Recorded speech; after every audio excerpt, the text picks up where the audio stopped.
মুখ্যমন্ত্রীর স্পষ্ট নির্দেশ রয়েছে, কোথাও যেন জলাজমি কিংবা পুকুর ভরাট করে অবৈধ নির্মাণ না হয়। কিন্তু মমতা বন্দ্যোপাধ্যায়ের সেই নির্দেশের পরেও নজরদারি কোথায়?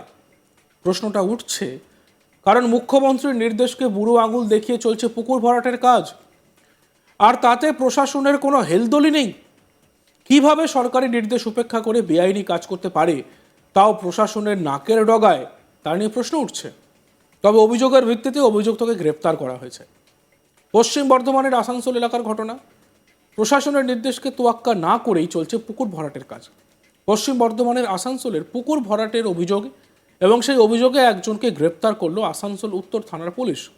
ধৃতের নাম উইলসন। জানা গিয়েছে আসানসোল উত্তর থানা এলাকায় পুকুর ভরাট করা হচ্ছিল। অভিযোগের ভিত্তিতে উইলসন নামে এক ব্যক্তিকে গ্রেপ্তার করে পুলিশ। এরপরেই ধৃতকে শনিবার আসানসোল আদালতে পেশ করা হয়। আদালতে 14 দিন পুলিশ হেফাজতের আবেদন জানায় পুলিশ। বিচারক 7 দিনের পুলিশ হেফাজতের আবেদন মঞ্জুর করেন। এই বেআইনি নির্মাণ তৈরি করার প্রসঙ্গে রাজ্যের মন্ত্রী তথা কলকাতা কর্পোরেশনের মেয়র ফিরহাদ হাকিম কি বলেছিলেন, আমরা একবার শুনব। পৌর প্রতিনিধিদের এই ক্ষমতা নেই, ঠিক। তার কারণ আমি এটা আজকে বলছি না, পৌর প্রতিনিধির কাজও নয়, ক্ষমতাও নেই, কাজও নয়। পৌর প্রতিনিধির কাজ হচ্ছে, আমাদের কাজ হচ্ছে আমার ওয়ার্ডের যে ডিম্যান্ড সেটাকে কর্পোরেশন পর্যন্ত পৌঁছানো। 40,000 লোককে নিয়ে এসে কারণ আমার জল আসছে না কেন, আমার লাইট খারাপ কেন না বলে একটা লোক যে বলবে যে আমাদের এই রাস্তায় জল নেই, এই রাস্তায় নেই, অবৈধ নির্মাণ নিয়েও বলতে পারে যদি জানা থাকে। কিন্তু আমাদের পক্ষে অবৈধ নির্মাণ আটকানো, আমি তো এক্সিকিউটিভ পাওয়ার নেই, আমি তো এক্সিকিউটিভ নই, কমিশনের আন্ডারে এক্সিকিউটিভ পাওয়ার। আমি মেয়র, আমরা পলিসি তৈরি করি এমএমসি, আর ওদের কাছ দিয়ে ফিডব্যাক নিই, হাউস থেকে জবাবদিহি করি যে আমরা কি করছি সেটা জবাবদিহি করি আমরা হাউসে। সিস্টেমটাই এরকম। আবার রিপিট করছি, আগেও বলেছি, কে এক্সাইজ ডিউটি দিচ্ছে বা জিএসটি দিচ্ছে না দিচ্ছে যেরকম এমএলএর দায়িত্ব নয়, কে ইনকাম ট্যাক্স দিচ্ছে না দিচ্ছে যেরকম এমপির দায়িত্ব নয়, সেরকম ইললিগাল বাড়ি কে করছে না করছে সেটা এক্সিকিউটিভের দায়িত্ব, জনপ্রতিনিধির দায়িত্ব নয়। রাজ্যে ল্যান্ড জেহাদ চলছে বলে বিস্ফোরক মন্তব্য করেছেন বিজেপি বিধায়ক অগ্নিমিত্র পাল। তিনি কি বলেছিলেন, আমরা শুনবো। কিছু বলার নেই, এটা তো ল্যান্ড জিহাদ। আমরা লাভ জিহাদ বলে এসেছি বারবার। হিন্দু মেয়েদেরকে প্রেমে ফাঁসিয়ে তাদেরকে বিয়ে করে তাদেরকে তাদের ধর্ম চেঞ্জ করে হিন্দু থেকে মুসলমান করে দিয়ে তাদেরকে বিভিন্ন রাজ্যে বিভিন্ন দেশের বাইরে বিক্রি করে দেওয়া, আমরা শুনেই এসেছি। এখন হচ্ছে ল্যান্ড জিহাদ। বিভিন্ন জমি বিএলআরও অফিস থেকে গিয়ে চেঞ্জ করে দিচ্ছে। আপনার বাবা হয়তো জমি কিনেছে 1947 সালে, বর্ধমানে আমাদের যে বিএলআরও ডিপার্টমেন্ট আছে সেখানে গিয়ে 30,000 টাকার ঘুষ দিয়ে আপনার ওটা চেঞ্জ করে দিল যে আপনার তার আগে, মানে 1945-এর আগে থেকে আপনি যেখানে নিয়েছেন সেই আপনি আপনার মতো করে দলিলটা বানিয়ে দেওয়া। বিভিন্ন জায়গায় তাই হচ্ছে। এবং আজকেও যেটা কসবায় একটা স্যাটেলাইট পিকচার এসেছে, সেখানে দেখা যাচ্ছে 2011-তে যখন এই সরকার সবে এসেছে বা আসার ঠিক আগে অনেকগুলো ওয়াটার বডি ছিল, আর 2024-এ একটাও ওয়াটার বডি নেই, সব বুঝিয়ে দিয়েছে। কি দিকে কোন দিকে আমরা এগোচ্ছি? গাছ কেটে দিচ্ছে, নদীর যে ডিরেকশন সেটা চেঞ্জ হয়ে যাচ্ছে, বালি তুলে তুলে জল শেষ করে দিচ্ছে, গাছ শেষ করে দিচ্ছে, ওয়াটার বডি বুঝিয়ে দিচ্ছে। আগামী জেনারেশন, আমরা তো তৃণমূলের যারা চুরি করছে তার বাড়িতেও তো সন্তান আছে। আমার মানে জিজ্ঞেস করতে ইচ্ছে করে যে আপনি ভাবেন না আপনার সন্তানের বিষয়? আপনি অন্যদের ছেড়েই দিন, তা আপনার সন্তানকে আপনি কোন পশ্চিমবঙ্গ দিয়ে যাবেন?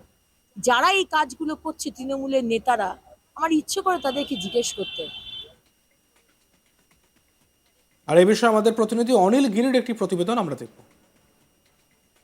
মুখ্যমন্ত্রী মমতা বন্দ্যোপাধ্যায়ের কড়া হুঁশিয়ারির পর আসানসোল দুর্গাপুর পুলিশ কমিশনারেটের পুলিশ এখন অ্যাকশনে এসেছে। গত কয়েকদিন থেকে মুখ্যমন্ত্রী হুঁশিয়ারির পর আসানসোল দুর্গাপুর পুলিশ কমিশনারেটের বিভিন্ন যে থানা এলাকা রয়েছে সেখানে যে অবৈধ ব্যবসার উপরে অঙ্কুশ লাগানোর জন্য পুলিশ কড়া পদক্ষেপ নিয়েছে। ইতিমধ্যেই পুলিশ জমি ব্যবসার সঙ্গে জড়িত উইলসন নামের এক ব্যক্তিকে আসানসোল উত্তর থানা পুলিশ গ্রেপ্তার করেছে। তাকে আসানসোল জেলা আদালতে পেশ করা হয়, যেখানে পুলিশ 14 দিন পুলিশ রিমান্ডের আবেদন করে, কিন্তু সেই কোর্টের জাজ 7 দিন পুলিশ রিমান্ড মঞ্জুর করেছেন। বলা হচ্ছে যে এই উইলসন আসানসোলের যে উত্তর থানার এলাকায় একটা বর্চস্ব রয়েছে। সূত্রের খবর যে এই উইলসনের উপরে তৃণমূলের বড় বড় নেতার শেল্টার রয়েছে, কিন্তু তার সত্ত্বেও তাকে কেন গ্রেপ্তার করা হলো সেটা এখন চর্চার বিষয় রয়েছে। কিন্তু আসানসোল উত্তর থানার পুলিশ যে এখন পর্যন্ত জানিয়েছে যে পুকুর ভরাট করার অভিযোগেই এই উইলসন নামক ব্যক্তিকে গ্রেপ্তার করা হয়েছে। উইলসন জমি ব্যবসার সঙ্গে জড়িত রয়েছে। আসানসোলের যে জ্যোতিনগর এলাকা রয়েছে সেখানে বহুত বড় বড় অ্যাপার্টমেন্ট সে তৈরি করেছে, সাথে সাথে ওইখানকার যে যত জমি ব্যবসা রয়েছে, জমি ধান্দা রয়েছে, সেই সঙ্গে উইলসনের কোনো না কোনো যোগসূত্র রয়েছে।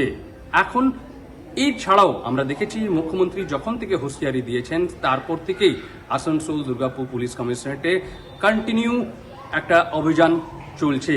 ইতিমধ্যেই আমরা দেখেছি যে আসানসোল দুর্গাপুর পুলিশ কমিশনারেটের যে বারাবানি ওসি ছিলেন মনোরঞ্জন মণ্ডল, তাকে সাসপেন্ড করে দেওয়া হয়, তাকে পুলিশ লাইনে পাঠিয়ে দেওয়া হয়েছে। তাছাড়াও যদি আমরা কথা বলি যে আসানসোল দুর্গাপুর পুলিশ কমিশনারেটের যে কাকসা থানা যে আইসি ছিলেন পার্থ ঘোষ, তাকে কম্পালসারি ওয়েটিংয়ে পাঠিয়ে দেওয়া হয়েছে।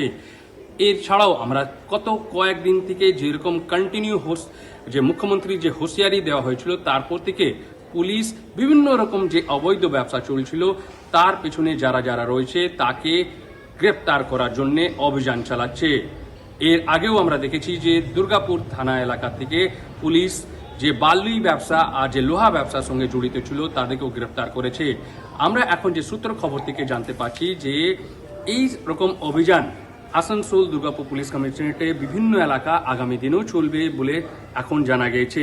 কিন্তু এখন পুলিশ মহল থেকে শুরু করে যে অবৈধ ব্যবসার সঙ্গে জড়িত লোকরা রয়েছেন তাদের মধ্যে অবশ্যই একটা শোরগোল আর চাঞ্চল্য ছড়িয়ে পড়েছে এরকম অভিযান পর থেকে।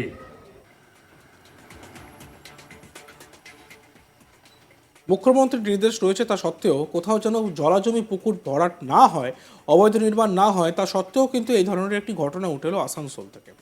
মমতা বন্দ্যোপাধ্যায় সে নির্দেশ পরেও নজরদারি কিন্তু হচ্ছে না। কারণ প্রশ্নটা উঠছে এই কারণেই, কারণ মুখ্যমন্ত্রীর নির্দেশকে বুড়ো আঙুল দেখিয়ে চলছে পুকুর ভরাটের কাজ, আর তাতে প্রশাসনের কোনো হেলদোল নেই।